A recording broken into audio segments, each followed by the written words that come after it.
এই যে শিবিরেরা মানে এরা কিন্তু খোঁচায় গাও বানায়। এগুলো বলা আচ্ছা তুমি কোরবানি কোন লোক পূজা করবে তার পূজা নিয়ে লেখো। কোন লোক পূজার মধ্যে লিখতে গিয়ে কি ইসলামের কথা টেনে আনে? যে মোহাম্মদ মক্কার মধ্যে ৩৬৫ মূর্তি ভাঙছে এগুলো বলে? বলে না। বা মুসলমান এইটা করে, মুসলমান এইটা করে, বা মুসলমান এইটা বলে পূজার ব্যাপারে কথা বলতে গিয়ে? বলে না। তাহলে কুরবানির ভিতরে পাঠাবলির ভিতরে কি লেখে? মুসলমানের কথা নিয়ে আসে, ইসলামের কথা নিয়ে আসে। আমি আজ পর্যন্ত পাইনি কেউ কোনো হিন্দু কোনোদিন লেখে না। হিন্দুরা তো পাগল হয় নাই যে তাদের পাঠাবলি বা এক শ্রেণী দেয়, সবাই দেয় না। যে যারা দেয় তারা কেউ এখানে ইসলাম নিয়ে আসে, মুসলমান নিয়ে আসে না। তাহলে এই লোকটা কেন এই কথা বললো? একদিকে পশু হত্যাকে পশু হত্যা নিষ্ঠুরতা না? পশু হত্যা তো আরে ভাই জামাতি তোদের কাছে তো মানুষ হত্যাও নিষ্ঠুরতা না? ৭১ সালে ৩০ লক্ষ মানুষ তোরা হত্যা করেছিস। এই জামাত, শিবির, আল বদর, রাজাকার, আল চামতেরা। তোরা ৭১ সালে অগণিত নারী ধর্ষণ করেছিস। তোদের কাছে নারী ছিল গনিমতের মাল। তোরা আসছিস আমাদের ইসলাম বুঝাইতে? পশু হত্যাকারী নিষ্ঠুরতা বলছে তোদের কাছে তো মানুষ হত্যার নিষ্ঠুরতা না। এখনো না। তোরা রক কাটিস এখনো। এই জামাত শিবির এখনো রক কাটে। এখনো মেরে ফেলে হত্যা করে। ৭১ থেকে না, এদের আরো পুরনো ইতিহাস। আপনি দেখেন না ইসলামের ইতিহাসের বদর যুদ্ধকে নিয়ে আল বদর সংগঠন বানাইছে? ইসলামের অবমাননা কে করলো? আল বদর বানিয়ে বাংলাদেশের মানুষ হত্যা করেছে, নারী ধর্ষণ করেছে এই জামাতিরা, জামাত ইসলাম। সেটা ইসলামের অবমাননা না? যাই হোক, তাহলে আদম কি বনি আদম বলতে লজ্জা অনুভব করে। কারণ কি? কারণ হিন্দু ধর্মে আছে গোমূত্র পান করো। তার ভাষায় উটের মূত্র পান করার কথা তো স্বয়ং নবী বলে গেছে, রাসূল বলে গেছে। এটা তাহলে কি তাদের কি মানুষ বলা যাবে? ওইটা বনি আদম বলা যাবে। উটের মুত খেলে বনি আদম, গরুর মুত খেলে বনি আদম না। এই হলো শিবির জামাতের আকল, আল্লাহ যা দিছে এদের আছে। তারপরে দেখি, হ্যাঁ, এই অধমেরা এখন ধর্মের নামে হাজারো মানসুম মানব সন্তান কুমারীকে নর বলি দিয়ে কল্পিত দেবীর সৃষ্টি নিমিত্তে। এদের দেবী যদি কল্পিত হয়, তোমার আল্লাহ যে কল্পিত না, এটাকে তোমার আল্লাহ কি তুমি দেখছ? তোমার ওই চৌথ আসমানে যে নবী চলে গেছিল ঘোড়া নিয়ে, ওইটাকে যদি ওরা পরে কল্পিত বললে অন্যায় হবে? ওরা যদি বলে আল্লাহ কল্পিত, ভুল হবে? ওরা যদি বলে বেহেস্ত কল্পিত, ভুল হবে? মানে ওদেরটা কল্পিত, শিবিরেরটা হলো সল্পিত। ঠিক আছে? আচ্ছা, মগামদুদ্দির উম্মত, এই কি এর নাম, মগামৌদির অধ্যাপক মুফিজ, এই যে মুফিজ, নামেও মুফিজ, কামেও মুফিজ। তাই হোক, তারপরে কি বলছে? কুমারীদের নরবলি দিত। আচ্ছা, একটা সময় স্বামীর চিতা অসংখ্য বিধবা নারীকে জ্বলন্ত আগুন দিয়ে প্রেমের চেয়ে পাবিষ্টরা। তোমরা যে আত্মঘাতী হও সেটা কি? এই ৩০ লক্ষ হত্যাকারীরা যদি এই কথা বলে, এটা হইল? আর সীতায় কি এমনি গেছে? কাদের ডরে গেছে? আর তাদের তো সংস্কার আছে, তারা সংস্কার এনেছে। তোমার ধর্মের সংস্কার এনেছ, তুমি আরেক ধর্ম নিয়ে খোঁজাখুঁজি করো। মানে চালনে কয় শুই সাদা কেন তুই? আচ্ছা, যাই হোক, আরো আসি, আস্তে আস্তে আসতেছি। এবার রাজা রামমোহন রায়ের নাম আসছে, ধর্ম কি করে হয়? তা আর এক ধর্ম তো বলেছে। আর রাজা রামমোহন রায় তো ইসলাম ধর্ম নিয়ে বলেছে, সেগুলো একটু বলো কি বলেছে। আচ্ছা, যাই হোক, দেবদেবীর অশ্লীল ভেবিচার, কুৎসিত যৌনাচার, শিবলিঙ্গের পূজা ইত্যাদিতে গীতা কি বিকৃত ভগবত গীতা। ভগবত গীতা যে বিকৃত, এই জামাতি অধ্যাপক কেমনে জানলো? এই শিবিরের অধ্যাপক কেমনে জানলো? এই দায়ী কেমনে জানলো? ও ভগবত গীতা ও জীবনে সংস্কৃত পড়তে পারে? ও সংস্কৃত একটা শব্দ, একটা বাক্য পড়তে পারবে? সংস্কৃত অক্ষর চিনে? ভগবত গীতা যে বিকৃত, ওরা কে বললো? মুসলমানরা তো বলে, অনেক মুসলমান বলে কোরআন বিকৃত। সারা পৃথিবী অধিকাংশ মানুষ জানে কোরআন বিকৃত। কেউ বলে এটা আসমানি কোরআন, এটা ওসমানিক কোরআন। এটাকে ওসমানি কোরআন বলে, আসমানি কোরআন বলে না, খলিফা ওসমানের কোরআন বলে। আর এই মুসলমানরাই তো বলে শিয়াদের কোরআন আলাদা, বলে না? তাহলে কোরআনে তো বিকৃত। আচ্ছা, এনে চুলকায় ঘাও বানানোর কি দরকার ছিল? ভগবত গীতা বিকৃত, ভগবত গীতাও জীবনে পড়ছে, মানে তারটাই শুধু কৃত আর সব বিকৃত হয়ে যায়। আজান কই থেকে আসছে? ইহুদিদের কপি করা। রোজা কই থেকে আসছে? ইহুদিদের থেকে কপি করা।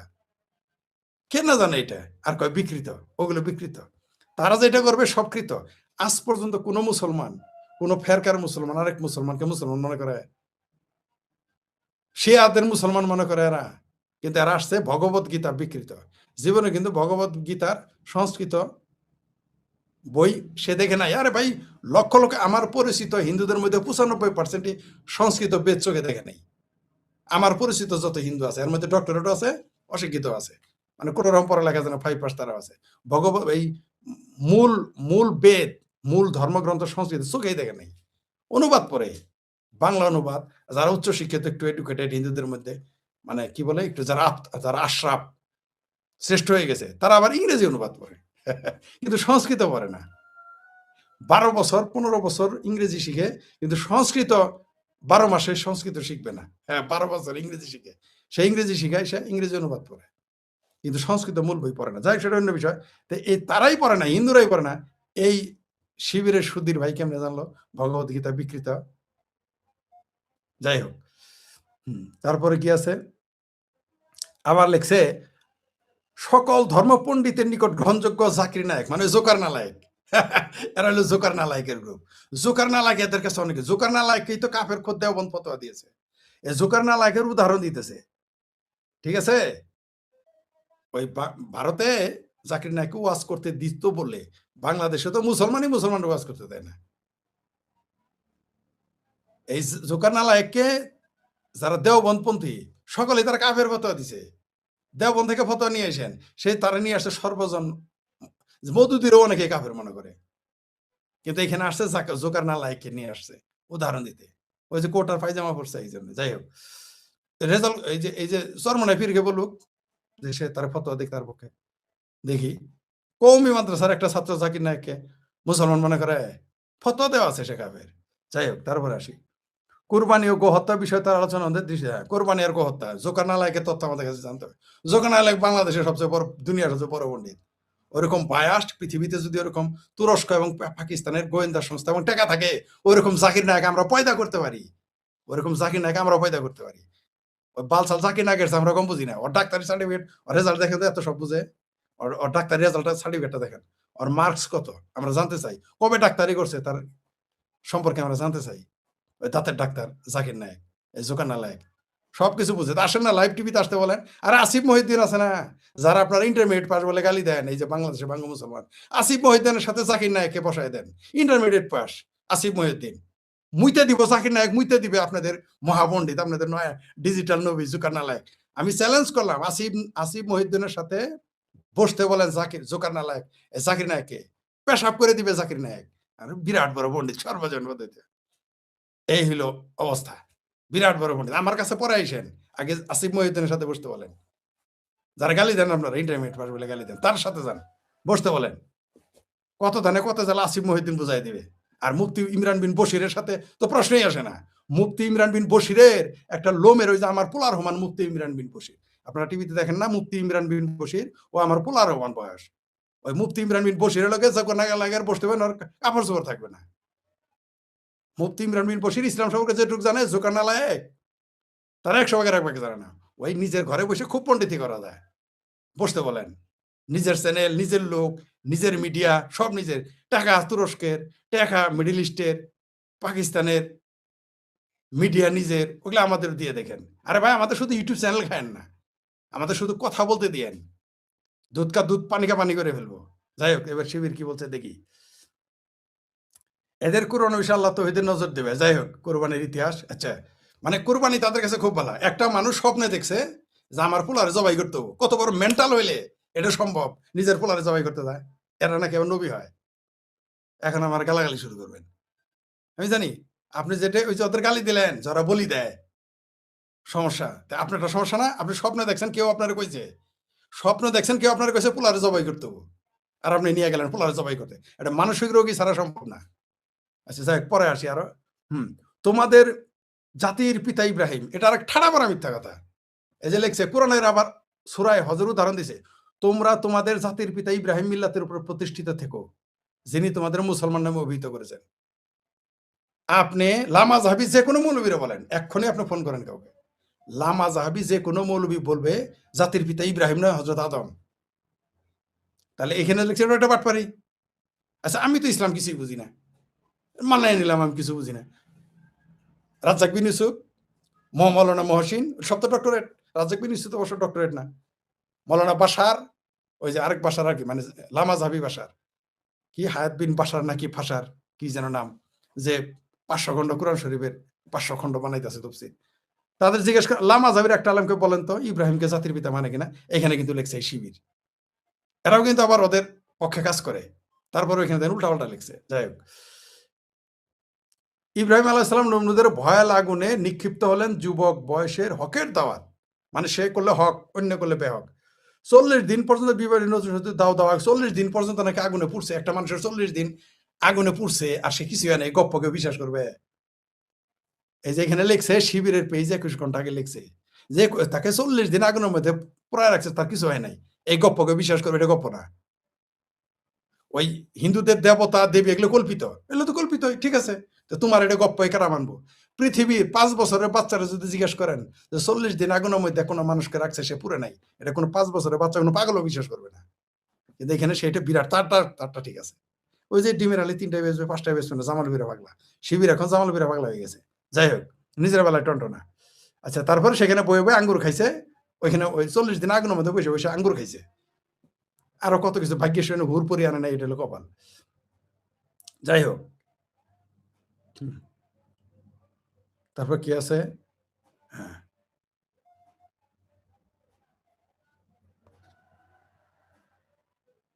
লক্ষ্য করুন, নবুয়ত ঘোষণা মূর্তি ভাঙ্গা সংক্রান্ত বিষয়ে তার পিতা আর নমরুদের সাথে প্রচন্ড দ্বন্দ্বের কারণে ইব্রাহিম আগুনে নিক্ষিপ্ত হয়েছিল। পিতার সাথে দ্বন্দ্ব। যাই হোক, ৪০ দিন আগুনের মধ্যে বসবাস করেছে জান্নাতি পরিবেশে। মানে এই গপ্প বিশ্বাস করা লাগবে। ৪০ দিন আগুনের মধ্যে থাকলে জান্নাতি পরিবেশ, এটা বিশ্বাস করতে হবে। যাই হোক, তারপর আসি। এখন এগুলো সব পরীক্ষা তার জন্য। তারপরে দেখি, তারপর অনেক গল্প লিখেছে, অনেক অনেক অনেক কাহিনী লিখেছে। তারপরে কোন পিতা দুগ্ধপোষ্য শিশু মরুভূমির মতো রেখে যাবে, সে মহান ব্যক্তি। কোন পিতা তার স্ত্রীকে সহ দুগ্ধপোষ্য শিশুকে মরুভূমিতে জনমানবহীন জায়গায় রেখে চলে যাবে, সে সুস্থ প্রকৃতির মানুষ, মানবিক মানুষ হইতে পারে? আরে মরুভূমির ভিতর থেকে বিড়ালের বাচ্চা রেখে আসবে না, বলবে যেটা মারা যাবে। ওইগুলো গল্প আবার সত্য, দেবদেবীর গল্প, কাহিনী মিথ্যা। যাই হোক,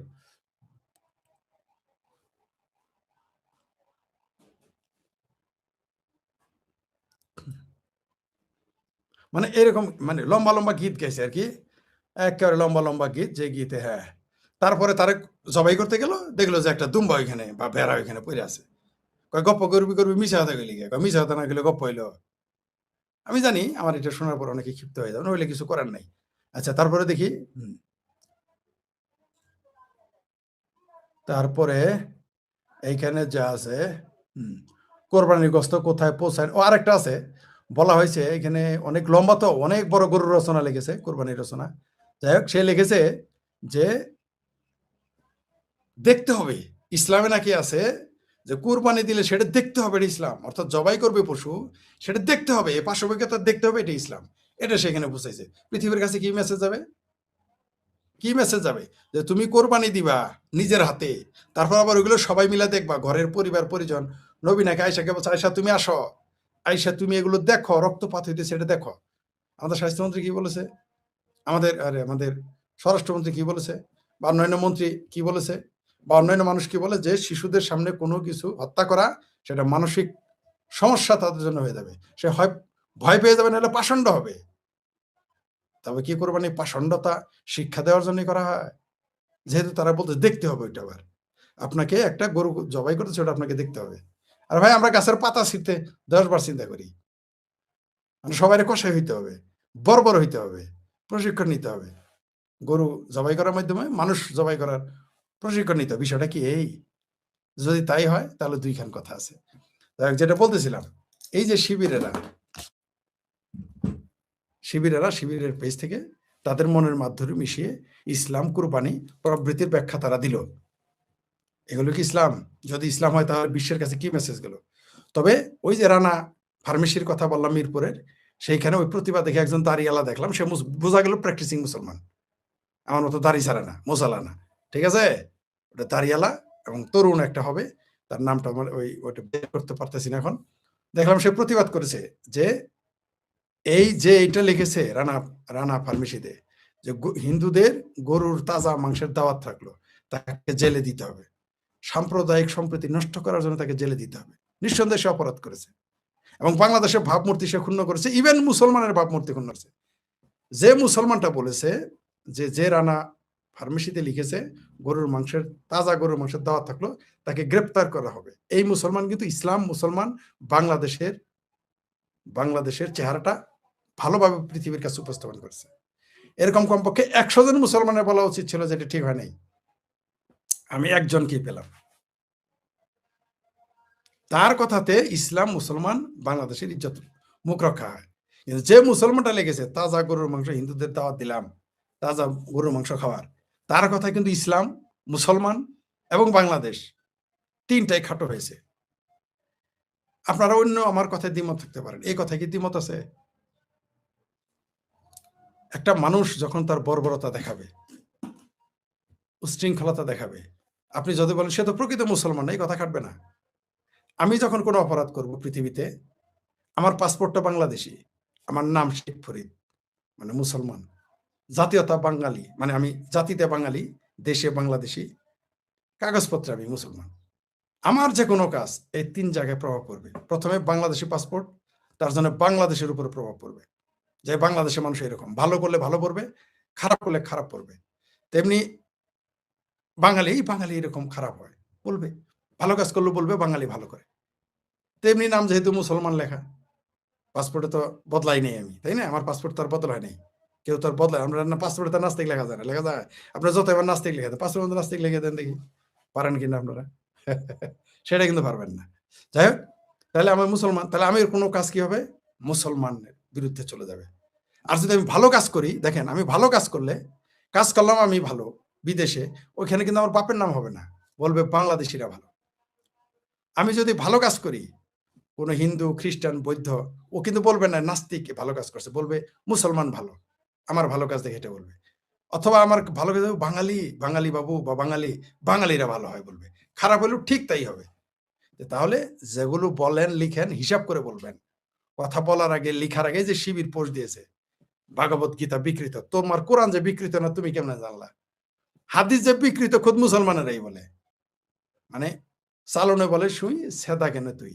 আর সেই শিবির বলেছে হিন্দুরা হচ্ছে, সেই শিবির বলে যারা ৩০ লক্ষ মানুষ হত্যা করার সহযোগী, যারা অগণিত নারী ধর্ষণের সহযোগী, যারা বিশ্ববিদ্যালয়গুলোতে, শিক্ষা প্রতিষ্ঠানগুলোতে রক্ষা টাকাটির সংস্কৃতি চালু করেছে, যাদের মুখে এমন সব শব্দ সাওয়া মাওয়া ছাড়া তাদের চলে না, এগুলো তাদের জাতীয় বীর, তারা আমাদের শিখাইতে আসছে কোন ধর্মে অমানবিকতা আর কোন ধর্মে মানবিকতা নাই। আরে ভাই, সনাতন ধর্মে মানবতা না থাকলে কোন ধর্মে আছে? যারা গাছ পূজা করে, মাটি পূজা করে, পানি পূজা করে, মানুষ পূজা করে, শিবলিঙ্গ নিয়ে কথা বলছে। শিবলিঙ্গ কি কারণে পূজা করে তুমি বাবা জানো? শোনার চান? জীবনে কোনোদিন সারা জীবন শিবলিঙ্গ পূজা করে। তুমি মাদ্রাসায় বলৎকার করার সাথে শিবলিঙ্গ পূজা করাকে বিরাট বড় অপরাধ করে ফেলছে। তোমরা সারা লক্ষ, সেদিন সাইফুল বাদন টিটু লাইভে এসে বলছে লক্ষ শিশু মাদ্রাসায়, শুধু বাংলাদেশে লক্ষ শিশু বলৎকার হয় প্রতিদিন, এভরিডে। সেগুলো তোমার চিন্তা নাই। তুমি আসছো হিন্দু ধর্ম অমানবিক কিনা। যারা জৈন সম্প্রদায় একটা ফুল ছিঁড়ে না, একটা গাছের পাতা ছিঁড়ে না, মশা মারে না, তুমি আসছো ভারতীয় সভ্যতাকে বলছো বর্বর। হিসাব করে বললো বাবা, একটু পড়ালেখা করো। মওদুদির তফসির পড়ে আর গোলাম আজমের বইটা তো পৃথিবী না। তোমার কথা দেখলে হবে না, বরং নিজে ইসলামের বদনাম করো। তোমাদের কারণে, জামাত শিবিরের কারণে বহু লোক ইসলাম ছেড়ে দিয়েছে। বাংলাদেশের অন্তত ১ লক্ষ লোক নাস্তিক হয়েছে জামাত শিবিরের কার্যকলাপ দেখে। আমি লিখে দিতে পারি আপনাকে, শুধুমাত্র জামাত শিবিরের কার্যকলাপ দেখে বাংলাদেশের প্র্যাকটিস